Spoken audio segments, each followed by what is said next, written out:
नमस्कार, जय हिंद, वंदे मातरम। दोस्तों, दिशा राइज में आपका स्वागत है।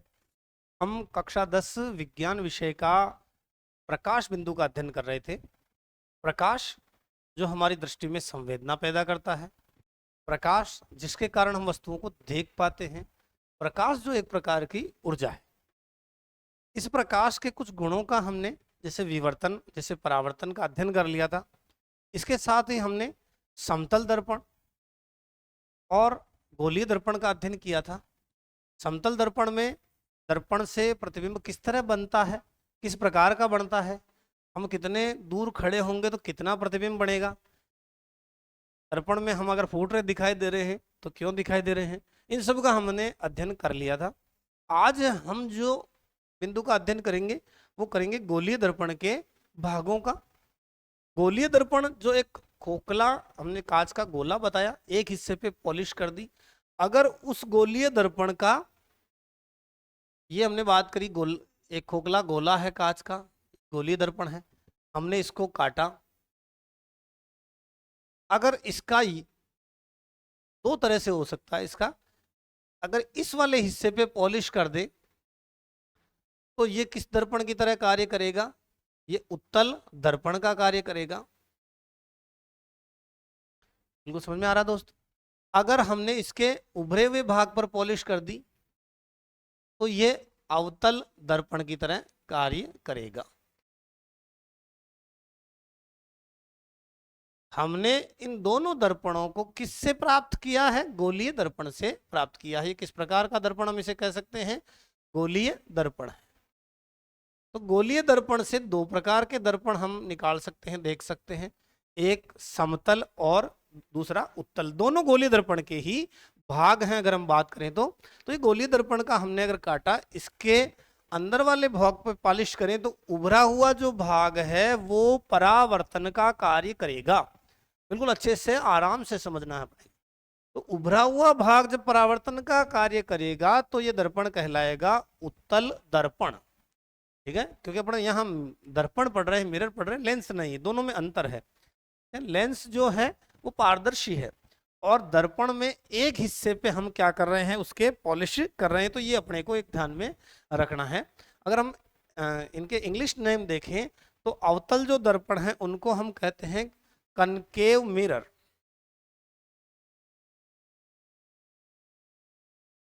और उत्तल दर्पण को हम कहेंगे कन्वेक्स। तो ये आपको कंफ्यूज नहीं होना है। यहाँ कभी कभी इंग्लिश नाम भी आपको पाला पड़ सकता है, तो आप इसको ध्यान में रखें। तो एक तो गोलीय दर्पण के ही हिस्से हैं, गोलीय दर्पण को हमने काटा है। एक हिस्से पे दर्पण डिपेंड उस पे करेगा कि कौन सा हिस्सा परावर्तक का कार्य कर रहा है और कौन से हिस्से पे पॉलिश की हुई है। ये हम पहले भी देख चुके हैं, थोड़ा आगे देखते हैं। पर सबसे पहला जो बात है वो है गोलीय दर्पण का भाग कौन सा, वो ध्रुव। अगर हम बात करें गोलीय दर्पण का ध्रुव, तो गोलीय दर्पण का हमने एक हिस्सा जैसे हमने काट लिया, सपोज करें ये अपन ने काट लिया इसको, ये वाला हिस्सा है अपने पास, हमने इस भाग पे क्या कर दी, पॉलिश कर दी। ये पूरा एक गोला था, इस तरह से ये गोला था। इस गोले का हमने कौन सा वाला भाग लिया, ये वाला भाग काट लिया है। यहाँ बात समझ में आई मेरे? गोलीय दर्पण है, उसका ये वाला हिस्सा हमने काट लिया है। काटने के बाद ये हिस्सा हमारे सामने है, और इस हिस्से का जो हमने हिस्सा काटा है उसका जो सेंटर है, उस सेंटर को हम नाम दे लेते हैं पी, या इसे हम कहेंगे यहां पर गोलीय दर्पण का पोल, या हम इसे कहेंगे गोलीय दर्पण का ध्रुव। बिल्कुल क्लियर हो गया दोस्तों? गोलीय दर्पण का ध्रुव इसे हम कहेंगे। आगे देखते हैं वापस हम। पहला हिस्सा गोलीय दर्पण ध्रुव, किससे व्यक्त किया, इसको पी से व्यक्त किया। बिल्कुल समझना आराम से, कोई टेंशन नहीं है। गोलीय दर्पण के परावर्तक पृष्ठ का केंद्र जो है उसे हम क्या कहेंगे, ध्रुव कहेंगे। यहां देखिए ये एमएन जो हिस्सा है, इसके एक भाग पर हमने क्या की है, पॉलिश की है। अंदर वाला भाग जो है वो परावर्तक का कार्य कर रहा है। तो इस परावर्तक भाग का जो केंद्र है वो क्या कहला रहा है, वो पी कहला रहा है। समझ में आ गया होगा बच्चों? बिल्कुल कोई दिक्कत नहीं। ध्रुव बिल्कुल इजी। गोलीय दर्पण का जो हिस्सा हमने काटा, काटने के बाद जो भाग परावर्तक का कार्य कर रहा है, हमने इसको नाम दिया एम से लगाकर एन तक का हिस्सा परावर्तक का कार्य कर रहा है, इसका जो सेंटर है वो पी आएगा। वही गोलीय दर्पण, वही अवतल दर्पण का क्या कहलाएगा? ध्रुव कहलाएगा। आगे देखते हैं बच्चों। अगला है वक्रता केंद्र। फिर वही वक्रता केंद्र को समझने के लिए हमने खोखला गोला लिया था, ये गोला खोखला गोला लिया था हमने। इस खोखले गोले का जो केंद्र है, इस खोखले गोले का जो केंद्र है, ये केंद्र ही क्या कहलाएगा? या हम इसको कहें सेंटर, इसी को हम क्या कहेंगे? सी। हिंदी में इसको कहेंगे वक्रता केंद्र। अब इस खोखले गोले का पूरा भाग तो हमने रखा नहीं, हमने रखा सिर्फ एम एन। एम एन, इसके एक भाग पर हमने क्या कर दी? पॉलिश कर दी। लेकिन यदि ये पूरा गोला होता, सपोज ये अगर पूरा गोला होता तो इसका सेंटर यहां होता, तो यही इसका क्या होगा? वक्रता केंद्र होगा। तो हम इस बाकी को, क्योंकि परावर्तन का कार्य नहीं कर रहा, इसलिए हम इसको इरेज कर देते हैं। तो जो एमएन है उसका ये सेंटर है, ये क्या कहलाएगा? सी। यहां पर वक्रता केंद्र कहलाएगा, वक्रता केंद्र कहलाएगा। बिल्कुल समझ में आ रहा है बच्चों? सबसे पहले हमने खोखला गोला लिया, उस खोखले गोले का हिस्सा काटा। अब जो परावर्तक भाग है उसका केंद्र जो है, परावर्तक भाग एमएन का केंद्र क्या कहलाएगा? ध्रुव। खोखले गोले का केंद्र वो क्या कहलाएगा? सी, सेंटर, वक्रता केंद्र। आगे देखते हैं। वक्रता केंद्र गोलीय दर्पण का परावर्तक पृष्ठ एक गोले का भाग होता है, हमने डायग्राम में देखा, और उस गोले का कोई ना कोई केंद्र होगा, और जो केंद्र होगा वही क्या कहलाएगा? वक्रता केंद्र कहलाएगा, सेंटर, सी। अब यहां देखें, अगर मैं इसको मानूं वो गोला, इस गोले को अगर मैं कंप्लीट करूं तो इस प्रकार से ये गोला मेरे को प्राप्त होगा, और इस गोले का जो केंद्र प्राप्त हो रहा है वो सी प्राप्त होगा अपने को। इसी तरह यहाँ अगर इसको हम गोला माने पूरा, इसको पूरा करें, बड़ा हो जाएगा ये, तो यहाँ पर जो इसका सेंटर आएगा वो सी कहलाएगा। बिल्कुल सिंपल है। दो परिभाषाएं हमने क्लियर करी। नंबर एक, ध्रुव, जो भी गोले का टुकड़ा काटा उसका परावर्तक पृष्ठ है, उसका जो केंद्र है वो क्या कहलाएगा? पी कहलाएगा, हमने चित्र से देख लिया। उसके बाद में हमने सी, वक्रता केंद्र देखा। वक्रता केंद्र क्या है?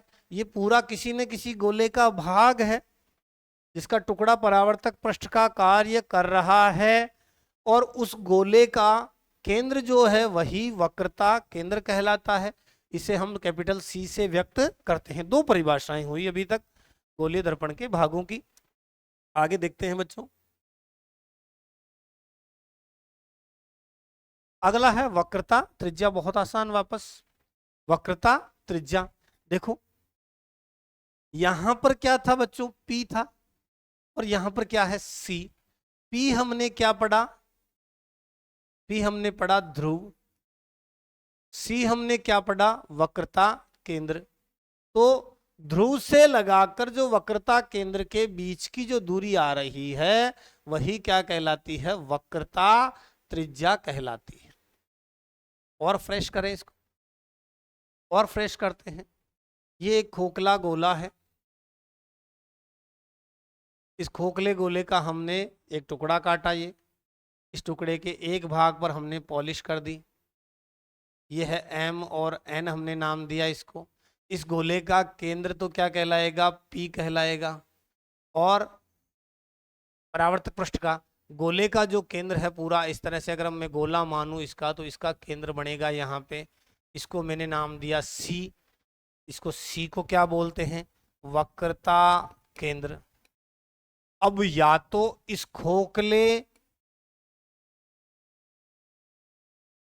जो गोले नुमा भाग है इसकी त्रिज्या कह लो, एक ही बात, ये दूरी आएगी सी से पी तक की, सी से पी तक की, या कह लो वक्रता केंद्र से लगाकर ध्रुव के बीच की दूरी, ये क्या कहलाएगी बच्चों? ये कहलाएगी वक्रता त्रिज्या। बिल्कुल समझ में आया सबके, वक्रता त्रिज्या कहलाएगी, बिल्कुल सिंपल है। आगे देखते हैं।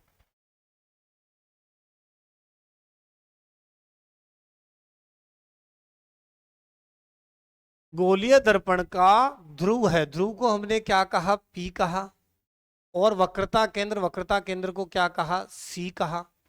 इनके बीच की जो दूरी है उसे ही वक्रता त्रिज्या कहते हैं, वक्रता त्रिज्या ये हो गई।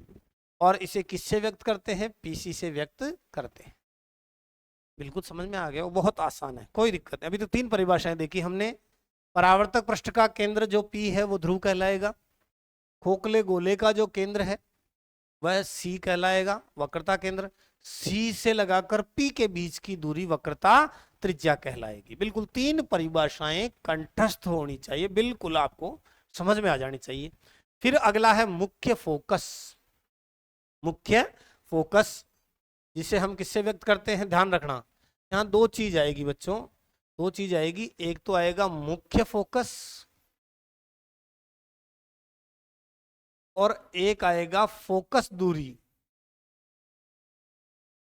अब अपने को ध्यान ये रखना है, जब मुख्य फोकस की बात करेंगे तो हम व्यक्त करेंगे कैपिटल F से, और जब ये आगे अपने बहुत काम में आने वाला है, जब फोकस दूरी की बात करेंगे तो इसे व्यक्त करेंगे स्मॉल f से। ये भी अपने को ध्यान रखना है।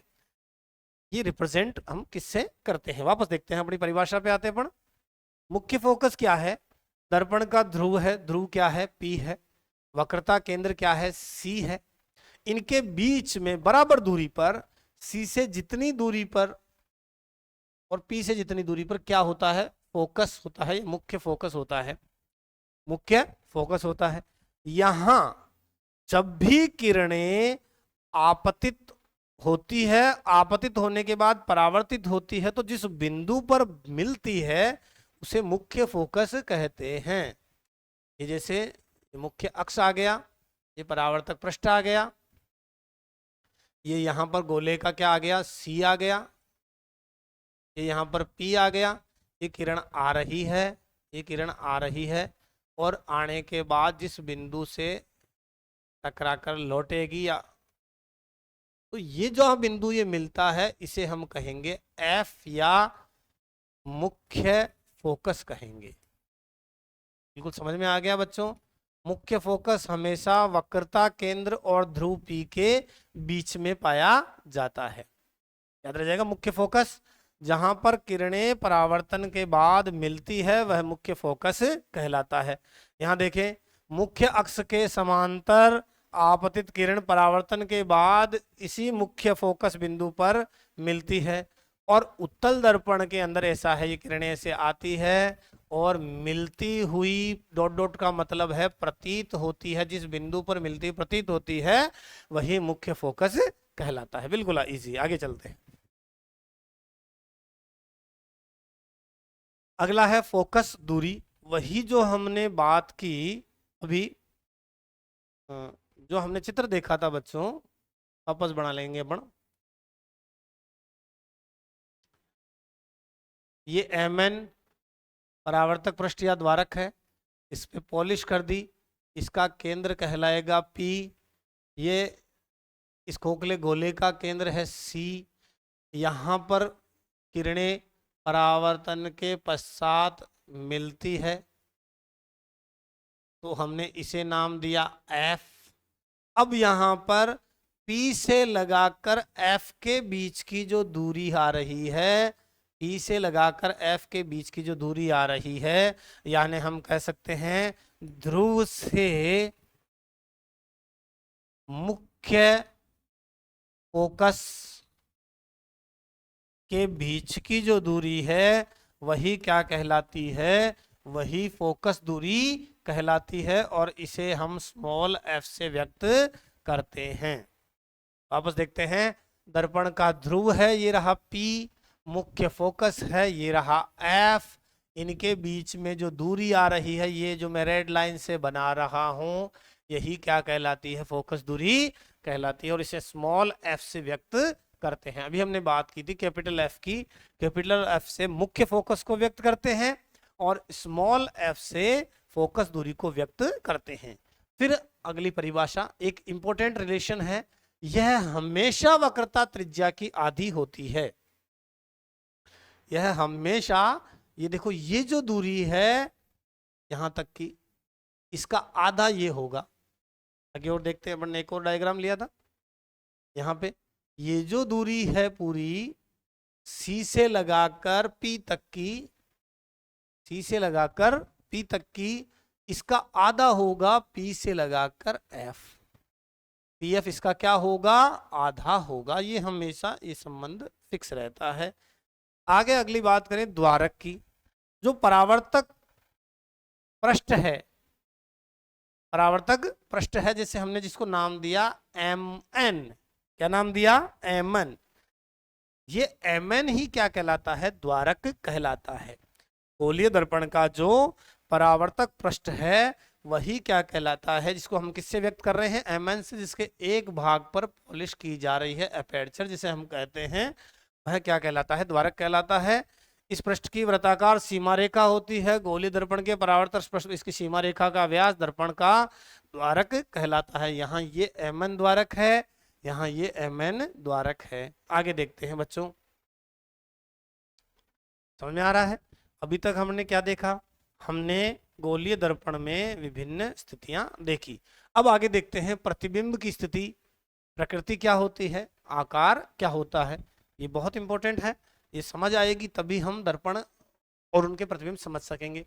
पहली चीज यहाँ हमारे बार बार नाम आ रहा है, एक तो बिंब आ रहा है और एक प्रतिबिंब आ रहा है। एक तो बिंब आ रहा है, बिंब यानी वस्तु, बिंब यानी वस्तु।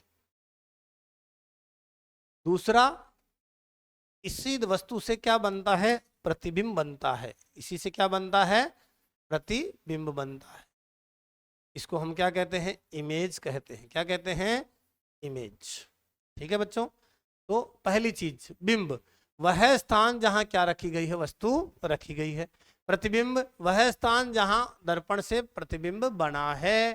तो यहां अगर वस्तु से प्रतिबिंब की साइज ज्यादा है तो वह बड़ा प्रतिबिंब कहलाएगा। यदि वस्तु की जो एक्चुअल साइज है उससे प्रतिबिंब की साइज कम है तो उसे हम छोटे आकार का कहेंगे। तो यहाँ साइज आ रहा है बात, प्रतिबिंब की साइज। प्रतिबिंब का आकार है जो ये बताता है कि वस्तु का जो प्रतिबिंब बना है वस्तु से छोटा बना है, बड़ा बना है या बराबर बना है। जैसे मैं बात करूं, यहाँ ये वस्तु ए है और इसका प्रतिबिंब दर्पण से परावर्तन के बाद बना है, तो ये जो हिस्सा है ये थोड़ा सा क्या दिखाई दे रहा है अपने को, इससे छोटा है, तो हम इसे क्या कहेंगे, प्रतिबिंब छोटा। अगर ये इसके इक्वल होता तो हम इसे क्या कहते हैं, हम इसे कहते प्रतिबिंब कैसा बना है भाई, बराबर। और अगर यही हिस्सा बढ़ा जाता तो हम इसको कहते प्रतिबिंब कैसा बन गया, बड़ा। तो आकार के आधार पर प्रतिबिंब तीन तरह से बन सकते हैं, छोटा, बराबर या बड़ा। प्रतिबिंब आकार या साइज के आधार पर कितने प्रकार के हो सकते हैं, छोटा हो सकता है, बराबर हो सकता है और बड़ा हो सकता है। आगे देखते हैं बच्चों, प्रतिबिंब की प्रकृति। प्रतिबिंब की प्रकृति, प्रकृति की प्रकृति से ये हमें ज्ञात होता है कि प्रतिबिंब कैसा है। प्रतिबिंब वास्तविक है या आभासी हो रहा है, प्रतिबिंब वास्तविक है या आभासी है, सीधा है या उल्टा है। जिस तरह हमने बात करी अभी, अगर वस्तु की इमेज मुख्य अक्ष के नीचे बनती तो हम इसको कहते किस प्रकार का प्रतिबिंब, ये वस्तु रखी है, प्रतिबिंब इधर बन रहा है तो ये इस प्रकार का प्रतिबिंब क्या कहलाता, उल्टा। लेकिन यदि ये प्रतिबिंब मुख्य अक्ष के ऊपर ही बनता तो इसे हम कैसा प्रतिबिंब कहते हैं, सीधा। तो ये प्रतिबिंब उल्टा और सीधा इस प्रकार से भी हम देख सकते हैं। आगे देखते हैं वापस, तो यहाँ प्रतिबिंब की प्रकृति देख रहे हैं कि प्रतिबिंब वास्तविक है या आभासी है, सीधा है या उल्टा है। अब ये वास्तविक और आभासी क्या चीज है ये देखते हैं। तो सबसे पहले हम बात करें रियल इमेज की, रियल इमेज या वास्तविक प्रतिबिंब।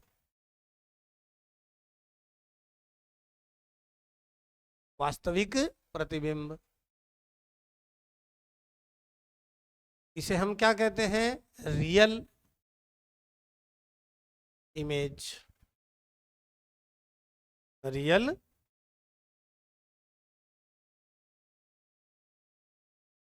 इमेज, ठीक है। वास्तविक प्रतिबिंब, वास्तविक प्रतिबिंब हमेशा किरणें परावर्तन के बाद किसी बिंदु पर वास्तव में मिलती है तो उसे हम क्या कहते हैं? वास्तविक प्रतिबिंब कहते हैं। यानी किसी बिंदु से अगर कोई प्रकाश की किरण चली, किसी बिंदु से चलने वाली किरण परावर्तन के बाद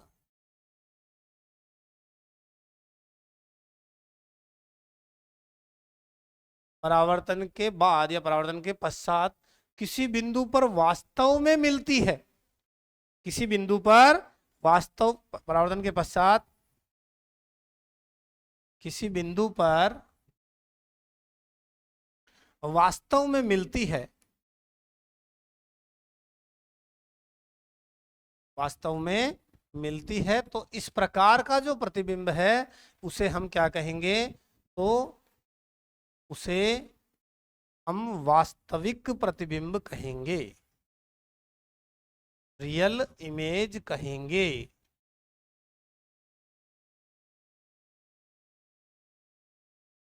अब रियल इमेज में गुण क्या क्या होंगे? तो ये जहां जहां पर वास्तव में किरणें काटती है, किरणें वास्तव में जहां काटती है वहां बनते हैं। इसके अलावा वास्तविक प्रतिबिंब को पर्दे पर प्राप्त किया जा सकता है,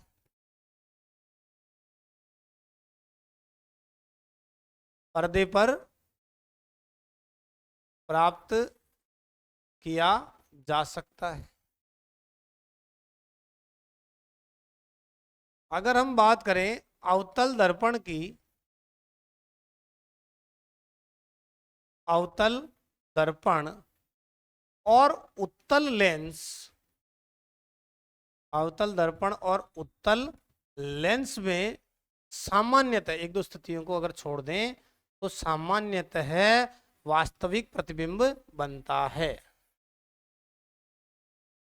तो इस प्रकार हम वास्तविक प्रतिबिंब को परिभाषित कर सकते हैं, मुख्य बिंदु देख सकते हैं, इन्हें पर्दे पर प्राप्त किया जा सकता है।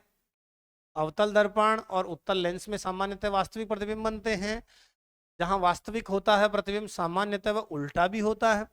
आगे देखें, किसी बिंदु से चलने वाली किरण वास्तव में मिलती है, जहां किरणें काटती है वहां पर ये देखने को मिलती है, तो वह प्रतिबिंब क्या कहलाता है? रियल इमेज कहलाता है। यहाँ चित्र के अंदर देखें, ये जो पहला चित्र हमारे को दिखाई दे रहा है, किरण जो है परावर्तन के बाद इस बिंदु पर वास्तव में मिल रही है, तो ये जो प्रतिबिंब है इसे हम कहेंगे किस प्रकार का प्रतिबिंब? वास्तविक प्रतिबिंब कहेंगे। लेकिन यहां पर किरणें मिल नहीं रही, हमें इन्हें पीछे बढ़ाने पर, पीछे बढ़ाने पर बिंदु हमें कोई प्राप्त कर रहे हैं, तो यह जो बिंदु है वो क्या कहलाएगा? आभासी प्रतिबिंब कहलाएगा। आगे देखते हैं हम अगला, आभासी प्रतिबिंब।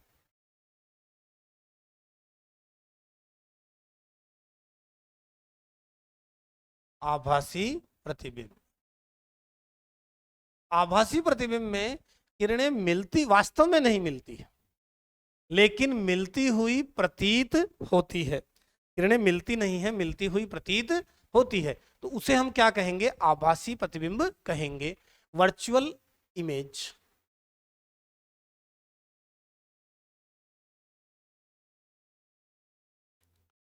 किसी बिंदु से निकली हुई किरणें परावर्तन के पश्चात,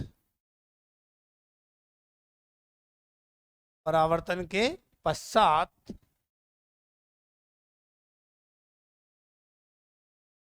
किसी बिंदु पर मिलती हुई प्रतीत होती है, मिलती हुई प्रतीत होती है। उसे आभासी कहते हैं। इन्हें पर्दे पर प्राप्त नहीं किया जा सकता। बिल्कुल। तो दो प्रकार की इमेज पढ़ी हमने, वर्चुअल इमेज और रियल इमेज। इन्हीं के डायग्राम देखे हमने। वास्तविक और उल्टा प्रतिबिंब हमने उल्टा और सीधा भी देख लिया, आभासी और सीधा भी देख लिया। कौन से प्रतिबिंब को पर्दे पर प्राप्त नहीं किया जा सकता? तो आभासी प्रतिबिंब को पर्दे पर प्राप्त नहीं किया जा सकता। आगे देखते हैं अपन आज की क्लास का अंतिम पार्ट, अपन आगे बढ़ रहे हैं। हम क्लियर कर लेते हैं।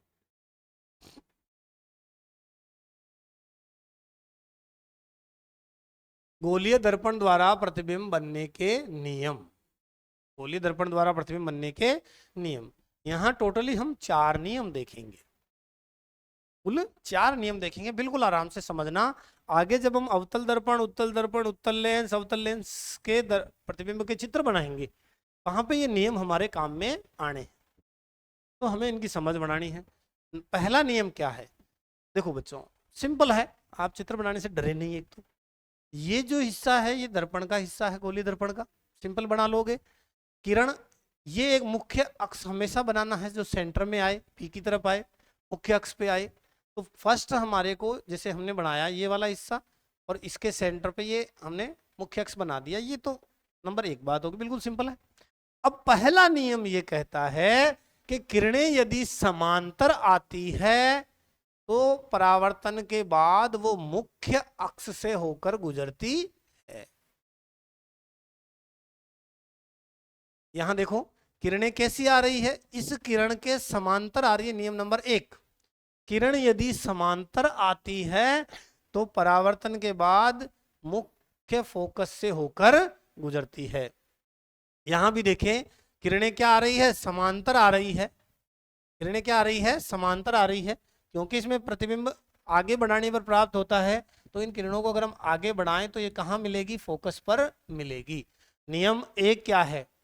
नियम 1 है कि दर्पण पर अगर किरण कैसे आती है, समांतर आती है।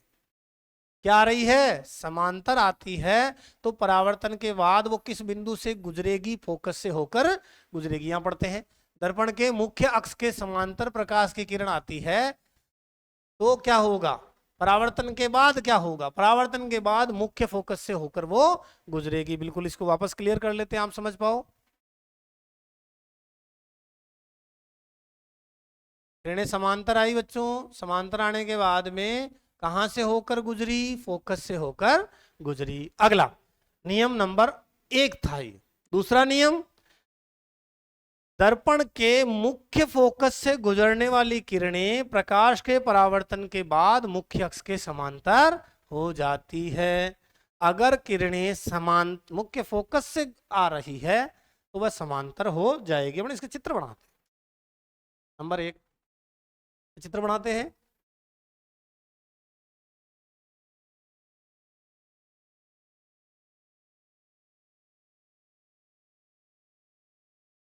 ये लेंस है अपना, ये लेंस है अपना, दर्पण सॉरी, इस पे हमने पॉलिश कर दी। ये दर्पण है अपना, इस पे पॉलिश कर दी हमने। ये मुख्य अक्ष है। अगर इसके समांतर किरणें आ रही है तो नियम 1 कहता है कि परावर्तन के बाद वो कहां से होकर गुजरेगी, वो फोकस से होकर गुजरेगी। नियम 1। दूसरा नियम कहता है, ये अपना दर्पण है, ये पॉलिश कर दी हमने, लाल पॉलिश कर दी, वापस फिर गएंगे कलर चेंज कर दिया भाई पॉलिश का, कोई पॉलिश करो जैसे पहले करी थी, पूटरी पूटरी। आगे वापस ये मुख्य अक्ष है। मुख्य अक्ष से अगर किरण, आने वाली किरण, ये अगर हमने यहाँ बना दिया फोकस बिंदु, इस फोकस से होकर किरण आ रही है तो परावर्तन के बाद समांतर हो जाएगी। ये आने वाली, ये जाने वाली। यहाँ भी बात करें, ये आने वाली अगर ये फोकस से होकर आ रही है तो जाते समय ये क्या हो जाएगी, ये समांतर हो जाएगी। इस तरह हम बात कर रहे हैं। आगे देखते हैं। नियम नंबर 2 था ये, दर्पण की अगर हम किरण कह रहे हैं समांतर आ रही है तो फोकस से गुजरेगी, फोकस से आ रही है तो समांतर हो जाएगी। दो नियम। पहला नियम, समांतर आ रही है तो फोकस से गुजरेगी। दूसरा नियम कह रहा है अगर फोकस से होते हुए आ रही है, किस रास्ते से आ रही है उस पे उसका परावर्तन निर्भर करेगा। नंबर 3 देखते हैं हम। नंबर 3 कहता है अगर वक्रता केंद्र से आ रही है, देखो दूसरी स्थिति में कहां से आ रही थी, दूसरी स्थिति में आ रही थी फोकस से, तीसरी स्थिति में कहां से आ रही है, वक्रता केंद्र से। तो जब वक्रता केंद्र से आती है तो जैसे आ रही है भाई वैसे ही चली जा तू, है ना, जैसे आ रही वैसे ही चली जा। वापस देखें, स्थिति 3 कह रहा है कि अगर वो वक्रता केंद्र से आ रही है तो प्रकाश की किरण दर्पण पर अभिलंबवत पड़ती है और उसी पथ पर वापस परावर्तित हो जाती है। ये आ रही है और ये जा रही है। तो अगर पहली स्थिति किरण यदि ये समांतर आती तो क्या होता, तो F से गुजरती। अगर ये F से होती हुई आती तो क्या होता, तो समांतर हो जाती। अगर ये वक्रता केंद्र से आती तो वापस उसी पथ पर वापस लौट जाती। 3 नियम मैं वापस रिपीट कर रहा हूं, मैं तीनों नियम वापस रिपीट कर रहा हूं बिना बच्चों को कंफ्यूजन में डाले हुए। बिल्कुल समझ में आ रहा होगा बच्चों, बहुत आसान है, बहुत आसान है। देखो नंबर एक स्थिति क्या थी, भूल जाओ इसको। नंबर 1, अगर ये किरण क्या आती, ये समांतर आती तो कहां से गुजरती, फोकस से। स्थिति 1। वापस देखते हैं स्थिति नंबर 2, अगर यह फोकस से आती तो क्या हो जाती, समांतर हो जाती, ये आने वाली ये जाने वाली। बिल्कुल ओके। स्थिति नंबर 3, ये वक्रता केंद्र से आती, ये वक्रता केंद्र बनी हुई है, स्थिति बनाने की जरूरत नहीं, ये वक्रता केंद्र से आती तो ये वापस उसी पथ पर लौट जाती है। तीसरा नियम है। चौथा, प्रकाश की किरणों में से दो प्रकाश किरणें जिस जगह पर एक दूसरे को काटती है उसी स्थान पर वस्तु का प्रतिबिंब बनता है।